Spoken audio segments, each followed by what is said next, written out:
고된 훈련을 마친 여군들이 모처럼 가진 소박한 저녁. 그 평화는 한순간에 깨졌습니다. 술집에 들이닥친 조폭무리. 그들은 군복을 입은 여군을 비웃고 다리를 만지며 조롱했죠. 심지어 여자는 술이나 따르라며 여군 머리 위에 소주를 들이부었습니다. 그리고 그 순간 이수진의 눈빛이 바뀌었습니다. 계집 주제에 뭘 할 수 있는데? 비웃음과 조롱이 쏟아졌지만 그 누구도 몰랐습니다. 지금 이 자리에 사단장도 감찰실도 모르는 그녀의 과거와 진짜 전쟁이 시작되고 있다는 것을. 과연 이수진은 이 모욕을 어떻게 되갚을까요?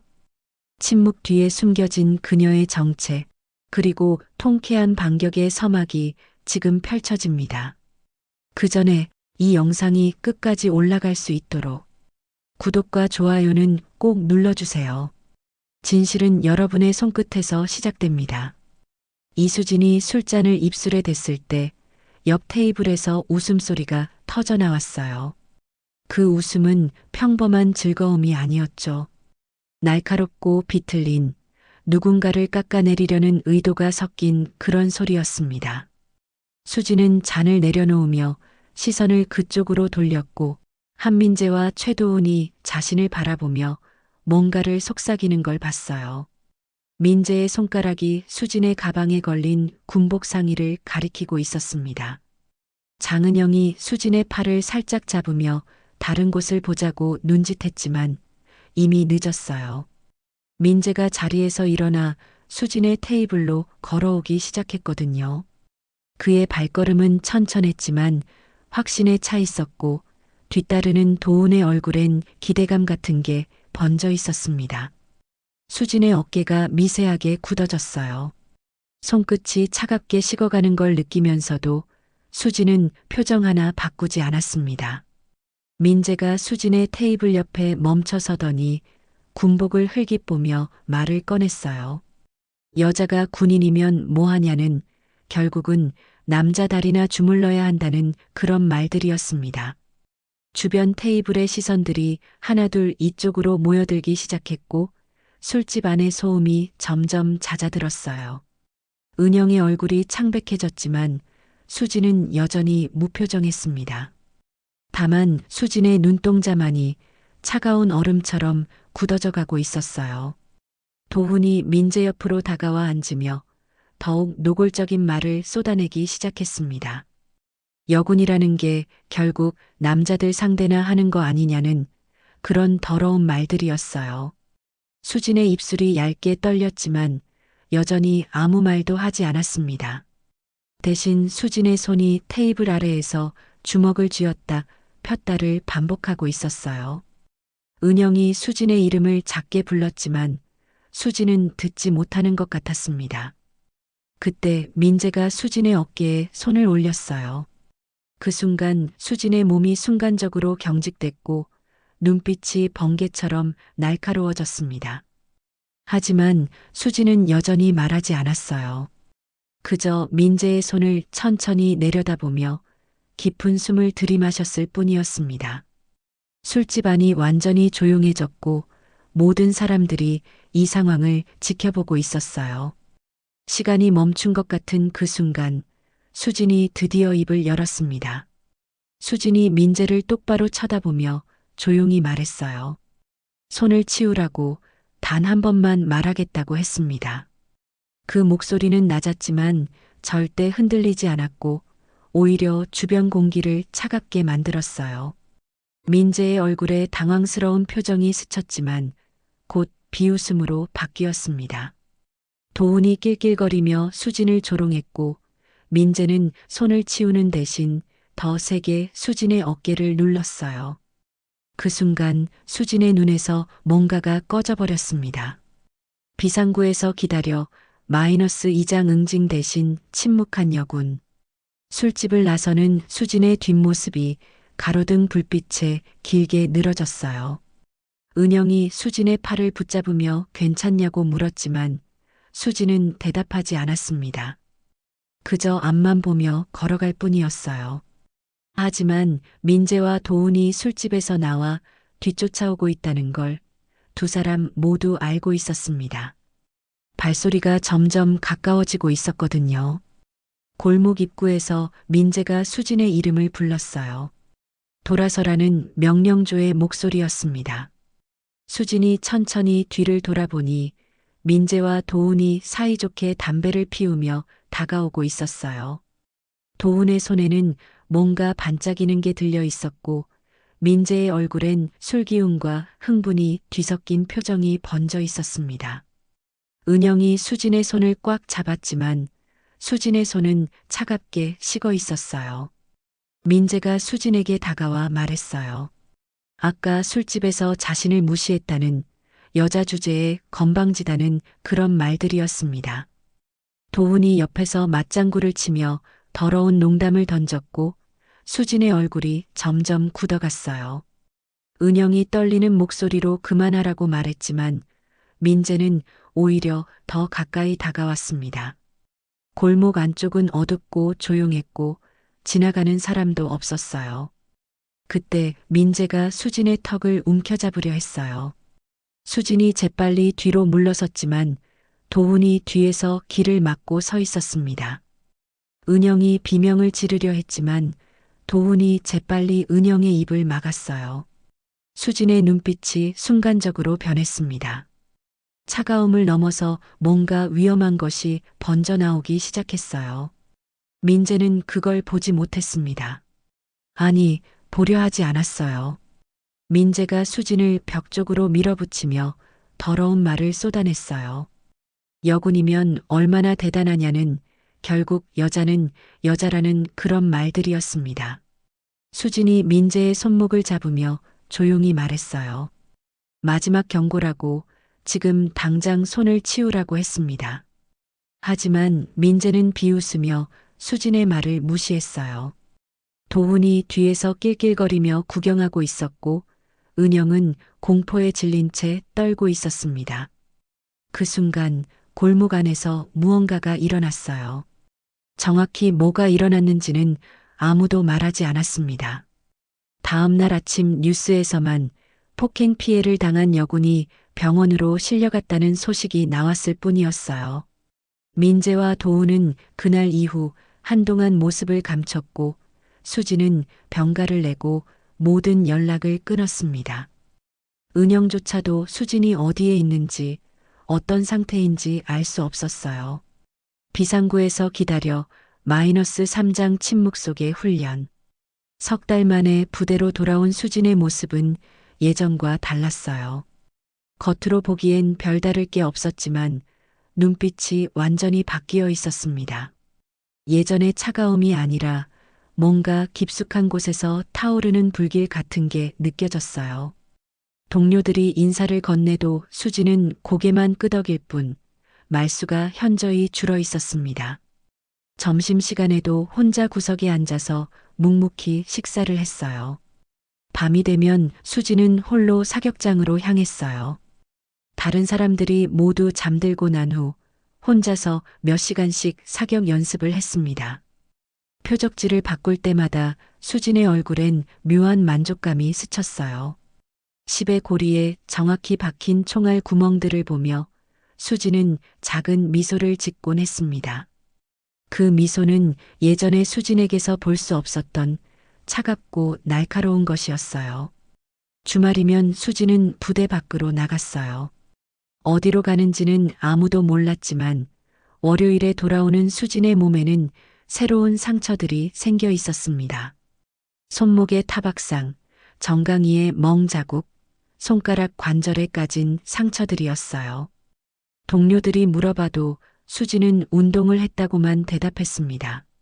하지만 그 상처들은 평범한 운동으로 생기는 게 아니었어요. 이강식이 수진을 불러서 면담을 했어요. 병가 기간 중에 무슨 일이 있었는지, 지금 상태는 어떤지 물었습니다. 수진은 아무 일도 없었다고 대답했어요. 담담한 목소리로 흔들림 없이 말했습니다. 하지만 강식은 수진의 눈을 보며 뭔가 단단히 잘못됐다는 걸 직감했어요. 예전의 수진과는 완전히 다른 사람이 앉아 있었거든요. 면담이 끝나고 수진이 나간 후 강식은 수진의 병가 기록을 다시 살펴봤어요. 정신적 충격으로 인한 휴가라고 되어 있었지만 구체적인 사건 내용은 기록되어 있지 않았습니다.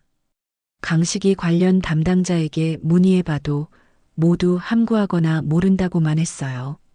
뭔가 은밀하게 처리된 일이 있었다는 게 분명했습니다. 그날 밤 수지는 또다시 홀로 사격장에 있었어요. 이번엔 권총이 아니라 소총을 들고 있었습니다. 표적을 향해 총을 겨누며 수지는 작게 중얼거렸어요. 누군가의 이름을 부르는 듯한 낮고 차가운 목소리였습니다. 방아쇠를 당기는 수진의 손가락에는 전혀 떨림이 없었어요. 비상구에서 기다려 -4장 정체모를 폭로와 방해. 은영의 블로그에 익명의 글이 올라온 건 화요일 새벽이었어요. 여군 폭행 사건의 실상을 폭로한다는 제목의 글이었습니다. 글쓴이는 자신을 목격자라고 밝혔지만 구체적인 신원은 드러내지 않았어요. 다만 그날 밤 골목에서 일어난 일을 생생하게 묘사했고 가해자들의 이름까지 거론했습니다. 몇 시간 만에 조회수가 1000명을 넘어섰어요. 댓글들이 달리기 시작했어요. 대부분은 분노와 동정의 반응이었지만 일부는 의심스럽다는 반응도 있었습니다. 진짜 목격자라면 왜 이제서야 나타났느냐는 증거도 없이 사람 이름을 함부로 거론하면 안 된다는 그런 댓글들이었어요. 은영이 당황해서 글을 삭제하려 했지만 이미 여러 커뮤니티로 퍼져나간 후였습니다. 그날 오후 수진이 부대에서 갑작스럽게 징계위원회에 소환됐어요. 혐의는 품위 손상이었습니다. 민간인과의 갈등으로 군의 명예를 실추시켰다는 것이 주된 내용이었어요. 수진은 조용히 듣기만 했습니다. 변명이나 해명도 하지 않았어요. 징계위원들이 답답해하며 뭐라도 말해보라고 했지만 수진은 끝까지 침묵했습니다. 강식이 수진의 징계권을 알게 된 건 그날 저녁이었어요. 논란 강식이 관련 자료를 요청했지만 담당자는 기밀사항이라며 거부했습니다. 하지만 강식은 포기하지 않았어요. 개인적인 인맥을 동원해서 조사를 시작했습니다. 수진에게 무슨 일이 일어났는지, 왜 갑자기 징계를 받게 됐는지 파악해야 했어요. 조사 과정에서 강식은 놀라운 사실을 발견했어요. 수진의 징계를 요청한 게 외부 인사였다는 것이었습니다. 그것도 민재와 연결된 인물이었어요. 조폭 조직과 손을 잡고 있는 군 간부가 있었고 그가 수진을 제거하려 한다는 정황이 드러났습니다. 강식의 등골이 서늘해졌어요. 한편 민재는 자신의 이름이 인터넷에 돌아다니는 걸 보고 분노했어요. 도훈과 함께 은영을 찾아갔습니다. 은영의 집 앞에서 기다리다가 은영이 나타나자 협박했어요. 당장 글을 삭제하고 사과문을 올리라고 했습니다. 은영이 거부하자 민재는 더 위협적으로 나왔어요. 며칠 시간을 주겠다며 응하지 않으면 후회하게 될 거라고 했습니다. 그날 밤 수지는 은영에게서 전화를 받았어요. 떨리는 목소리로 무서우니까 같이 있어달라는 부탁이었습니다. 수지는 조용히 알겠다고 대답했어요. 하지만 수진의 목소리엔 예전과 다른 뭔가가 섞여 있었습니다. 차갑고 단호한 마치 결심을 굳힌 듯한 그런 어조였어요. 비상구에서 기다려 -5장 조용한 전쟁. 은영이 사라진 건 목요일 밤이었어요.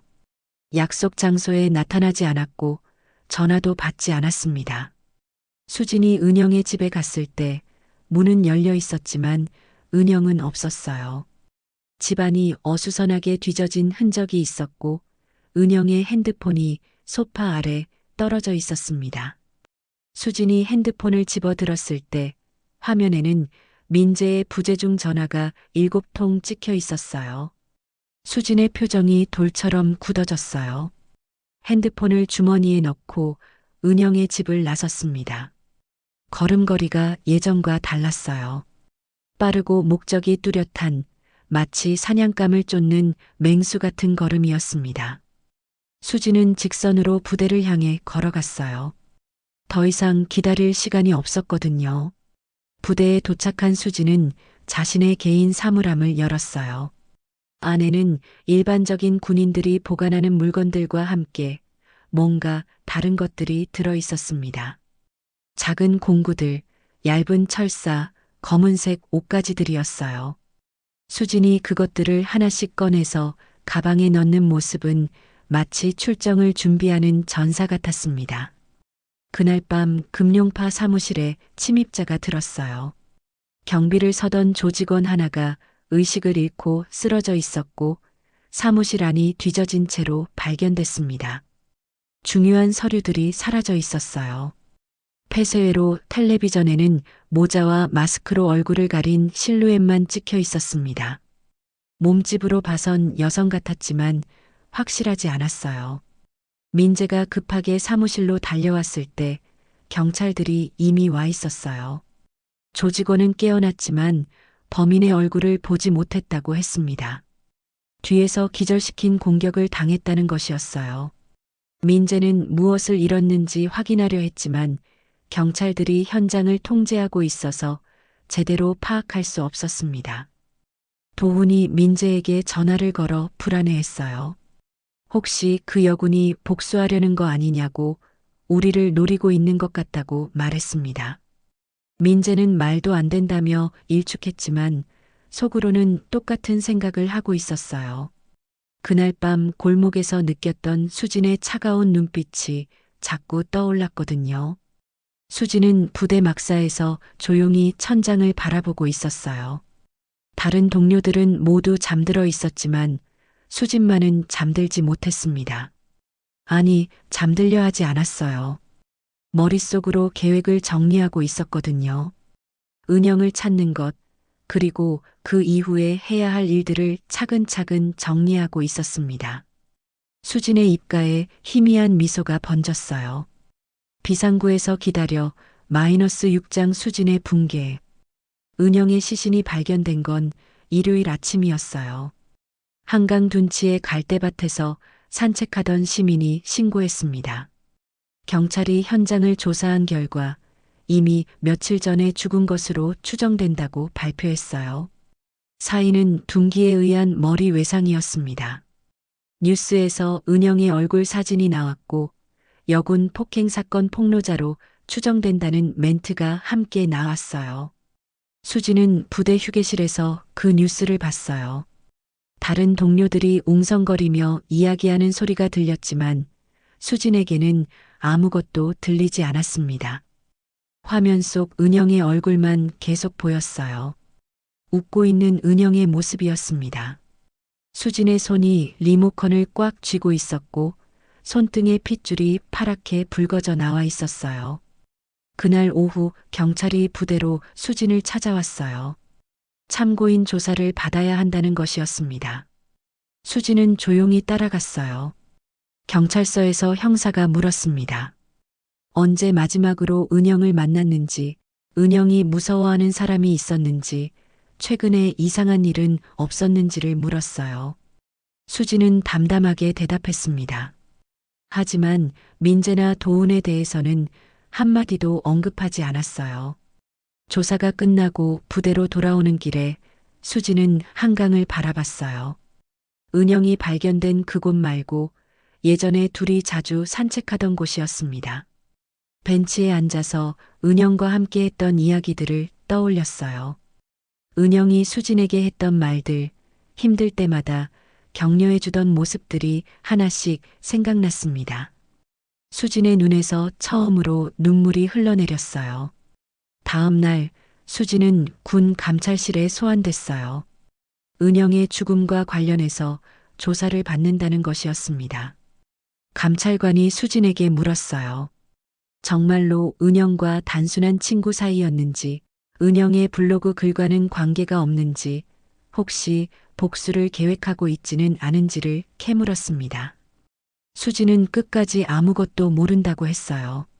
하지만 감찰실을 나오는 수진의 표정은 완전히 무너져 있었어요.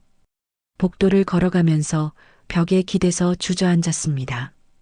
동료들이 지나가면서 괜찮냐고 물었지만 수지는 대답하지 못했어요. 숨이 제대로 쉬어지지 않았고 가슴 깊숙한 곳에서 뭔가가 터져 나오려 했거든요. 분노와 슬픔과 절망이 뒤섞인 감정의 쓰나미였습니다. 그날 밤 수지는 또다시 사격장에 홀로 있었어요. 하지만 이번에는 총을 들지 않았습니다. 그냥 바닥에 앉아서 무릎을 끌어안고 있었어요. 어둠 속에서 수진의 흐느낌 소리가 작게 들려왔습니다. 하지만 그 소리는 점점 다른 것으로 바뀌어 갔어요. 울음이 아니라 뭔가를 다짐하는 듯한 중얼거림으로 변해갔습니다.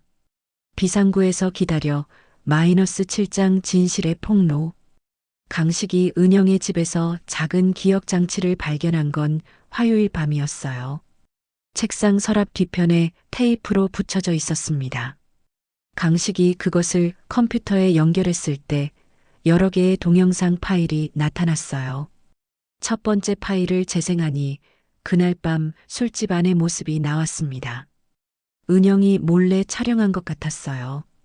영상 속에서 민재와 도훈이 수진을 조롱하는 장면이 생생하게 기록되어 있었어요. 그들의 더러운 말들, 수진의 차가운 반응, 그리고 긴장감이 고조되는 순간까지 모든 게 담겨 있었습니다. 강식의 주먹이 저절로 쥐어졌어요. 두 번째 파일은 더욱 충격적이었습니다. 골목에서 벌어진 일의 일부가 흐릿하게나마 촬영되어 있었거든요. 도훈이 수진을 밀어붙이는 장면, 민재가 폭력을 행사하는 모습이 화면에 나타났어요. 비록 어둠 때문에 선명하지는 않았지만 무슨 일이 일어났는지는 충분히 알 수 있었습니다. 강식이 세 번째 파일을 열었을 때 은영의 목소리가 들려왔어요. 자신에게 무슨 일이 생기면 이 영상을 경찰에 넘기라는 유언 같은 말이었습니다. 강식은 즉시 상부에 보고했어요. 하지만 담당 상관은 이 증거를 받아들이려 하지 않았습니다. 오히려 강식에게 조용히 처리하라고 지시했어요. 그 순간 강식은 깨달았습니다. 조직 내부에 민재 일당과 연결된 인물이 있다는 것을, 그리고 그들이 이 사건을 덮으려 한다는 것을 말이에요. 강식은 개인적으로 움직이기로 결심했어요. 믿을 만한 동료 한 명과 함께 독자적인 조사를 시작했습니다. 민재와 도훈의 행적을 추적하고 그들과 연결된 군 간부를 찾아내기 시작했어요. 며칠간의 조사 끝에 놀라운 진실이 드러났습니다. 부대 내 고위 간부 한 명이 금룡파와 유착 관계에 있었고 수진을 제거하려 했던 것이었어요. 그날 밤 강식은 수진을 따로 만났어요. 모든 증거를 보여주며 진실을 털어놓았습니다. 수진은 조용히 듣기만 했어요. 강식이 이제 정당한 절차를 통해 사건을 해결하겠다고 했을 때 수진이 처음으로 입을 열었습니다. 너무 늦었다고, 이미 돌이킬 수 없는 선을 넘었다고 했어요. 수진이 강식에게 말했어요. 자신은 군을 떠나겠다고, 더 이상 이 안에 있을 수 없다고 했습니다. 강식이 만류했지만 수진의 결심은 확고했어요. 대신 한 가지 부탁이 있다고 했습니다. 은영의 영상을 언론에 공개해달라고, 그래야 은영이 진짜 편히 쉴 수 있을 거라고 했어요. 강식은 고개를 끄덕였습니다. 비상구에서 기다려 -8장 그들의 최후. 민재가 자신의 아지트에서 술을 마시고 있을 때 정전이 됐어요. 갑작스러운 어둠 속에서 민재는 당황했습니다. 핸드폰 불빛을 켜고 전기 차단기를 확인하러 가던 중 뒤에서 작은 소리가 들렸어요. 돌아보려는 순간 목 뒤에 차가운 것이 닿았습니다. 민재의 몸이 순간적으로 경직됐어요. 어둠 속에서 낮은 여성의 목소리가 들려왔어요. 그날 밤 골목에서 했던 말을 기억하냐고, 여자 다리를 주무른다고 했던 그 말을 기억하냐고 물었습니다. 민재가 떨리는 목소리로 수진의 이름을 불렀어요. 하지만 대답은 없었습니다. 대신 목 뒤에 차가운 감촉이 더욱 선명해졌어요. 같은 시각 도우는 자신이 운영하는 유흥업소에서 마지막 손님을 정리하고 있었어요. 직원들을 모두 돌려보내고 혼자 남아서 정리를 하던 중 뒷문이 열리는 소리가 들렸습니다. 도훈이 누구냐고 소리쳤지만 대답이 없었어요. 불안해진 도훈이 야구 방망이를 들고 뒷문 쪽으로 갔을 때 이미 그곳에는 아무도 없었습니다. 하지만 바닥에 뭔가가 떨어져 있었어요. 도훈이 그것을 집어들어 보니 군복 계급장이었습니다. 중사 계급장이었어요. 도훈의 손이 떨리기 시작했습니다. 그때 뒤에서 발소리가 들려왔어요. 천천히 하지만 확실하게 다가오는 발소리였습니다. 도훈이 뒤를 돌아보려는 순간 뒤통수에 강한 충격이 가해졌어요. 다음 날 아침 두 사람 모두 자신들의 아지트에서 의식을 잃은 채 발견됐어요. 다행히 생명에는 지장이 없었지만 둘 다 극도의 공포에 질려 있었습니다. 경찰이 조사했지만 범인의 단서는 찾을 수 없었어요. 다만 현장에 남겨진 쪽지 하나가 있었습니다. 다음에는 진짜로 다리를 부러뜨릴 거야라고 적혀 있었어요. 민재와 도우는 그날 이후 완전히 달라졌어요. 밤에 잠들지 못하고 조그만 소리에도 깜짝깜짝 놀랐습니다. 결국 둘 다 조직을 떠나기로 결정했어요. 민재는 고향으로 내려갔고 도우는 업소를 팔고 다른 지역으로 이사했습니다. 금융파 조직도 연이은 경찰 수사로 사실상 해체됐어요. 한 달 후 강식이 공개한 은영의 영상이 언론에 보도됐어요. 여군 폭행 사건의 진실이 세상에 드러났고 관련된 군 간부들이 모두 처벌받았습니다. 수진의 명예도 회복됐지만 정작 수진은 이미 전역한 후였어요. 부대 동료들도 수진이 어디로 갔는지 아무도 몰랐습니다. 어느 늦은 밤 한 낡은 창고에서 수진이 군화끈을 조여매고 있었어요. 창고 안에는 여러 가지 운동기구들이 놓여 있었고 벽에는 각종 무술 도장의 수료증들이 걸려 있었습니다. 수진이 거울을 보며 조용히 중얼거렸어요. 이제 진짜 준비가 끝났다고, 다음번에는 절대 당하지 않겠다고 했습니다. 창고 밖으로 나선 수진은 지하철역으로 걸어갔어요. 플랫폼에 서서 전광판을 바라보던 수진이 비상구 쪽으로 시선을 돌렸습니다. 그곳에서 누군가를 기다리는 듯 자리에 앉았어요. 마치 새로운 시작을 기다리는 사람처럼, 아니면 또 다른 복수를 계획하는 사람처럼 보였습니다. 수진의 얼굴에는 더 이상 예전의 순수함이 남아있지 않았어요. 지하철이 들어오는 소리가 멀리서 들려왔지만 수진은 일어나지 않았어요. 그저 비상구 앞에 앉아서 무표정한 얼굴로 어둠 속을 바라보고 있을 뿐이었습니다. 마치 영원히 그곳에서 기다린 것처럼, 다음 사냥감이 나타나기를 기다리는 것처럼 보였어요.